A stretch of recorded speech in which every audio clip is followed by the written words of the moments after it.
Good morning students.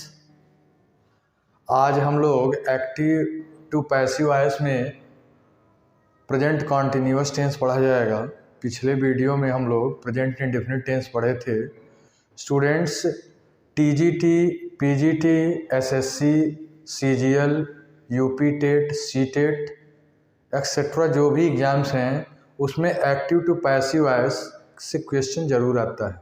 इसी क्रम में आज हम शुरू करेंगे प्रेजेंट कॉन्टिन्यूअस टेंस। पिछले वीडियो में कल हम लोगों ने पढ़ा था प्रेजेंट इंडेफिनिट टेंस। तो स्टूडेंट्स, इसमें भी 4 भाग होते हैं। जो सबसे पहला भाग है वो है पॉजिटिव सेंटेंस।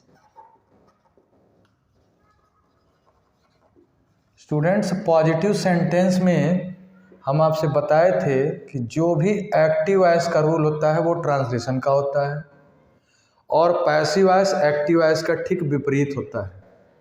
तो अगर प्रेजेंट कॉन्टिन्यूअस टेंस में देखा जाए तो उसका फॉर्मूला होता है subject plus is am are. ये इज एम आर सब्जेक्ट के अनुसार होता है, प्लस वर्ब में I N G plus object. ये फार्मूला होता है एक्टिव वॉइस का, यानी ट्रांसलेशन बनाते इसमें। स्टूडेंट, एक चीज़ में हम आपको बताएंगे, अगर ट्रांसलेशन आप पढ़ लिए हैं टेंस तभी आपको एक्टिव वॉइस पैसिव वॉइस समझ में आएगा।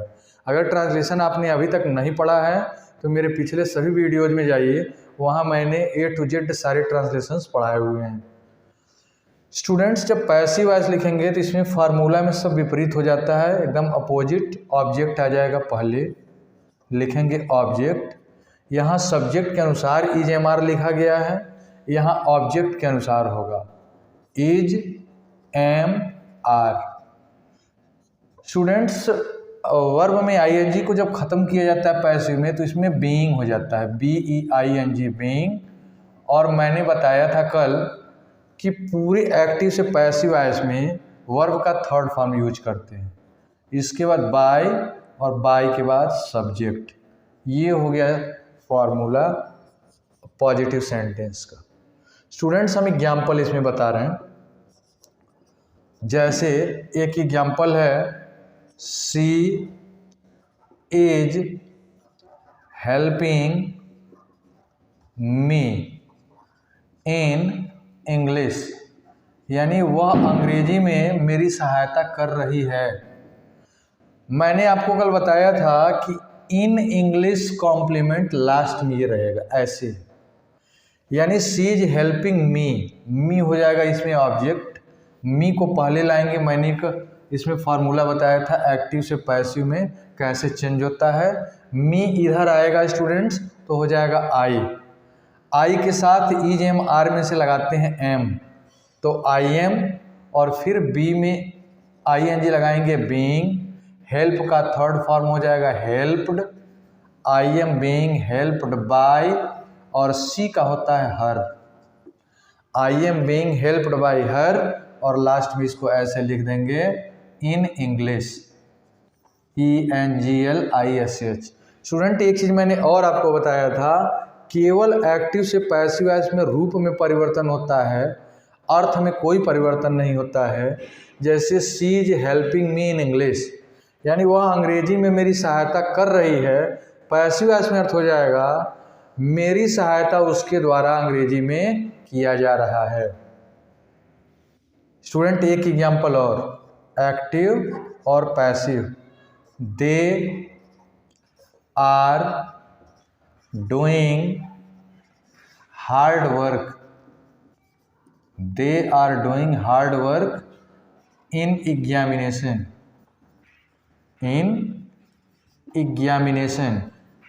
स्टूडेंट, होगा क्या यहाँ पर, सबसे पहले तो ये इन एग्जामिनेशन को ऐसे ही लास्ट में रखेंगे, तो यहाँ ऑब्जेक्ट हो जाएगा हार्ड वर्क। हार्ड वर्क को हम लाएंगे पहले, तो यहाँ लिखेंगे हार्ड वर्क, एक वचन में आएगा, सिंगुलर ऑब्जेक्ट है ये, इज लिखेंगे। हार्ड वर्क इज, बी में ING लगाएंगे being, hard work is being, और डू का थर्ड फॉर्म होता है डन, तो hard work is being done by, कल मैंने बताया था दे का होता है देम, तो हो जाएगा them in examination. In examination. Student, ये हो गया पॉजिटिव सेंटेंस। जब हम नेगेटिव सेंटेंस पढ़ेंगे तो थोड़ा सा हम इसमें चेंजिंग कर रहे हैं, आप ध्यान से देखिएगा। आप लोग पूरा इसको लिखेंगे, आप चेंजिंग नहीं करेंगे इसमें, इसको पूरा लिखेंगे। तो ये हो जाएगा नेगेटिव सेंटेंस। नेगेटिव सेंटेंस में एक्टिव वॉइस में इज एम आर के बाद नहीं के लिए नॉट और कभी नहीं के लिए नेवर। ऐसे ही पैसिव वॉइस में इज एम आर के बाद नॉट नेगेटिव नहीं के लिए और नेवर कभी नहीं के लिए। जैसे ये एग्जाम्पल है, she is helping me in English. तो यहाँ पर अगर हम नॉट लगा दें, she is not helping me in English, तो जब इसका पैसिव बनेगा तो हो जाएगा आई एम नॉट, यानी हेल्पिंग वर्ब के बाद ही नॉट लगाना है। अब मान लीजिए ये एग्जाम्पल है, इसमें हमको नेवर लगाना है, तो हेल्पिंग वर्ब आर के बाद यहाँ नेवर हो जाएगा। ठीक वैसे ही पैसिव वॉइस में भी हार्ड वर्क इज यहाँ पे हो जाएगा never, being done by them. Students, ये हो गया पॉजिटिव सेंटेंस और नेगेटिव सेंटेंस। अब हम लोग देखेंगे इंटेरोगेटिव और इंटेरोगेटिव सेंटेंस कैसे बनाते हैं।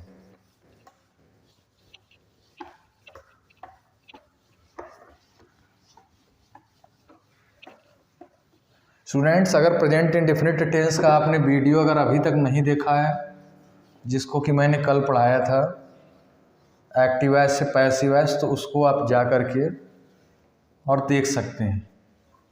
अब स्टूडेंट्स हम पढ़ेंगे number 3 interrogative sentence.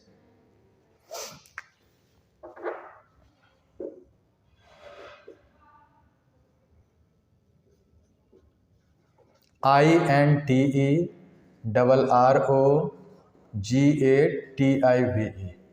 Interrogative sentence. Students, interrogative sentence में जो एक्टिव का रूल होता है वो होता है कि यदि मान लीजिए प्रश्नवाचक शब्द बीच में आया तो सबसे पहले हम लिखते हैं IW। IW के बाद इसके हेल्पिंग वर्ब को, जैसे इज, एम, आर, ये लिखेंगे हम सब्जेक्ट के अनुसार। ये ट्रांसलेशन का रूल जो होता है टेंस का, वो एक्टिव वॉइस होता है, यानी IW plus is, am, are plus subject, इसके बाद वर्ब में ING, वर्ब में ING के बाद ऑब्जेक्ट, और ऑब्जेक्ट के बाद होता है क्वेश्चन मार्क। ऑब्जेक्ट के बाद जो भी होगा हम जब पैसिव वॉइस बनाएंगे तो उसको ऐसे ही रखेंगे। जब पैसिव बनाएंगे तो यही इंट्रोगेटिव वर्ड मीन्स प्रश्नवाचक शब्द होता है, इसको क्वेश्चन वर्ड भी बोलते हैं। ऐसे लिखेंगे, ये इज, एम, आर जो हेल्पिंग वर्ब है वो सब्जेक्ट के अनुसार लगा है। पैसिव वॉइस में जो इज, एम, आर हम लिखते हैं वो ऑब्जेक्ट के अनुसार लगता है, यानी सब्जेक्ट की जगह आ जाएगा ऑब्जेक्ट। इसके बाद प्लस BE, इसमें लगाएंगे ING। इसके बाद वर्ब का लगेगा थर्ड फॉर्म, वर्ब के थर्ड फॉर्म के बाद बाय, और बाय के बाद सब्जेक्ट क्वेश्चन मार्क। स्टूडेंट्स, ये फार्मूला हो गया इंट्रोगेटिव सेंटेंस का एक्टिव टू पैसिव वॉइस। अब हम इसका एग्जाम्पल बताएंगे। स्टूडेंट्स, इसका 2 एग्जाम्पल मैं बताऊंगा। एक एग्जाम्पल जो हेल्पिंग वर्ब यानी क्या से शुरू हो सेंटेंस, और दूसरा एग्जाम्पल वो होगा जो प्रश्नवाचक शब्द बीच में आता है। जैसे am I teaching you Sanskrit. इसका अर्थ हो जाएगा क्या मैं तुम्हें संस्कृत पढ़ा रहा हूं, क्या मैं तुम्हें संस्कृत पढ़ा रहा हूं। स्टूडेंट,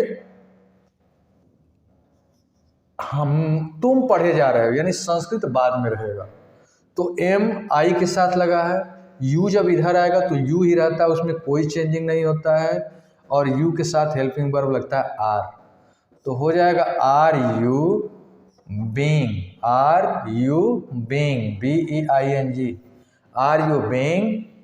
और टीच का थर्ड फॉर्म होता है taught, TAUGHT, are you being taught, क्या पढ़ाया जा रहा है, संस्कृत, तो लिखेंगे SANSKRIT। KRIT, are you being taught Sanskrit by, student I है, आई को इधर लाएंगे तो हो जाएगा मी और क्वेश्चन मार्क। जो दूसरा एग्जाम्पल है उसमें इंट्रोगेटिव वर्ड बीच में आएगा, जैसे when are we learning this essay in class. इसका अर्थ हुआ कि हम कक्षा में यह निबंध कब याद कर रहे हैं। तो वेन हो गया IW, वेन को लिख देंगे सबसे पहले, क्योंकि IW इसमें भी है, IW इसमें भी है, तो वेन यहाँ भी लिखेंगे, वेन यहाँ भी। अब स्टूडेंट देखिए, इन क्लास को लास्ट में लिखेंगे, कॉम्प्लीमेंट ट्रांजिटिव बोल लीजिए। RV के साथ लगा है, दिस एसे ऑब्जेक्ट है, जब ये इधर आएगा तो ये सिंगुलर है, इज लगाएंगे। When is this essay, when is this essay. Being, BEING, being, when is this essay being. और लर्न का थर्ड फॉर्म होता है learned, when is this essay being learned by. और वी का होता है अस, लास्ट में लिख देंगे इन क्लास। ये स्टूडेंट हो गया इंट्रोगेटिव सेंटेंस। कल मैंने आपको एक चीज़ बताया था एक्टिव से पैसिव में, यानी अगर ही है एक्टिव से पैसिव में हिम, सी है तो हर, इट है तो इट, और क्या बताया था, आई है तो मी, यू है, यू नहीं चेंज होता है, यू ही रहेगा, दे है तो देम, और वी है तो अस, ऐसे होता है। ये स्टूडेंट आपको याद करना है, कल भी मैंने बताया था। ये दोनों तरफ होता है, एक्टिव से पैसिव, पैसिव से एक्टिव। अब स्टूडेंट नंबर 4 पर आता है इंट्रोगेटिव नेगेटिव सेंटेंस। ध्यान दीजिएगा, यहाँ पर सब्जेक्ट के बाद नॉट या नेवर होता है एक्टिव में, और ऑब्जेक्ट के बाद नॉट या नेवर होता है पैसिव में। जैसे सेंटेंस है am I teaching you Sanskrit, तो अगर यहाँ पर मान लीजिए हम नॉट लगा दिए, क्या मैं तुम्हें संस्कृत नहीं पढ़ा रहा हूँ, तो आर यू, यू के बाद यहीं पर नॉट लगेगा, यानी इसमें सब्जेक्ट के बाद और इसमें ऑब्जेक्ट के बाद। अब मान लीजिए जो दूसरा एग्जाम्पल है वेन आर वी, इसमें कर देते हैं नेवर, कभी नहीं। क्यों? क्योंकि इसमें अगर नॉट लगा दिए तो एक एग्जाम्पल नेवर वाला भी देख लिया जाए, नेवर को कष्ट होने लगेगा कि नॉट का यूज हो रहा है और नेवर का यूज नहीं हो रहा है, तो नेवर हो गया, और इसमें फिर दिस एसे के बाद नेवर लगाएंगे। तो इस तरह से स्टूडेंट्स हो गया ये प्रेजेंट कॉन्टिन्यूअस टेंस का एक्टिव टू पैसिव वॉइस। पिछले वीडियो में हम लोगों ने पढ़ा था प्रेजेंट इंडेफिनिट टेंस का एक्टिव टू पैसिव वॉइस। आगे आने वाले यानी कल की वीडियो में होगा प्रेजेंट परफेक्ट टेंस का active to passive voice. Students, ये एक्टिव टू पैसिव वॉइस बहुत इंपॉर्टेंट है इंग्लिश ट्रांसलेशन में, क्योंकि लगभग हर परीक्षाओं में SSC, CGL, TGT, PGT, UP TET, अन्य राज्यों के टेट, C टेट, और यहाँ तक कि नेट, जो नेट के एग्जाम्स होते हैं उनमें सब में पूछे जाते हैं। साथ ही साथ जो भी एंट्रेंस एग्जाम्स होते हैं उनमें भी आते हैं, और भी जो कॉम्पिटिटिव एग्जाम्स आते हैं उसमें भी ये एक्टिव वॉइस पैसिव वॉइस पूछा जाता है। स्टूडेंट्स, इसमें कहीं भी कोई भी अगर आपके पास समस्या हो, अगर आपको लगता है कि यहाँ हमको दिक्कत है, आप नीचे कमेंट बॉक्स में पूछ सकते हैं। और हाँ, वीडियो समाप्त करने से पहले मेरे YouTube channel study with Harimohan sir को सब्सक्राइब करिए, लाइक करिए और अधिक से अधिक शेयर करिए, ताकि जो भी नए वीडियो आने वाले हैं इंग्लिश ग्रामर, इंग्लिश ट्रांसलेशन और इंग्लिश लिटरेचर से संबंधित, वो आप तक सबसे पहले पहुँचें। धन्यवाद।